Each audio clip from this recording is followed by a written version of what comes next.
If you look at life like a video game, anything that increases one of your stats is a worthwhile hobby. I think that playing chess will make you more intelligent, helps your critical thinking. Reading books makes you more interesting and more knowledgeable. Any type of sport or physical training makes you stronger, fitter, better looking. It's going to make you live longer. So whatever hobby you want to pursue and whatever you want to do, just make sure it's something that makes you better as a person. I mean, I know young men who make jewelry, who make knives. You know, that's a very productive hobby because it's a business that they're training themselves up to do. Just try to avoid things like video games, because video games actually increase nothing. They help you in no way at all. I would argue that they probably make you less healthy, more lazy. I used to preach that video games are a waste of time, and 10 to 15 years ago when I used to say this, they largely were a waste of time.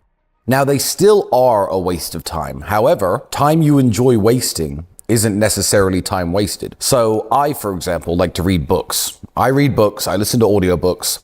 I don't benefit necessarily monetarily from them. They're just entertainment. Instead of watching TV, I read books. Some people play video games. What I would say is, whereas books can make you more interesting as a person, video games, you have to find a way of at least offsetting the damage done by the time you sink into them by, at the very least, trying to be productive. I don't know, streaming your video gameplay on Rumble, trying to play competitively with other people over the internet and making videos and document your games and try and get some eyes on you so you're not just isolated by yourself messing around in your room with your face in a computer screen. I mean, most bad habits and most hobbies and most things that don't necessarily seem that productive can be turned into content creation.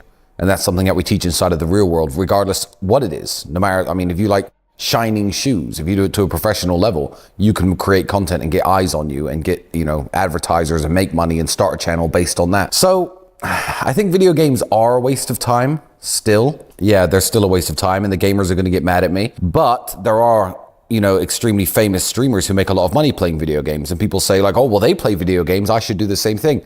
They're not just video game players though. They're entertainers. They're charismatic. They're hosting a show. They're funny. You know, their character looks good. I don't know. But these people who host the video game streams are more than just players themselves, because it's not the video games people are interested in.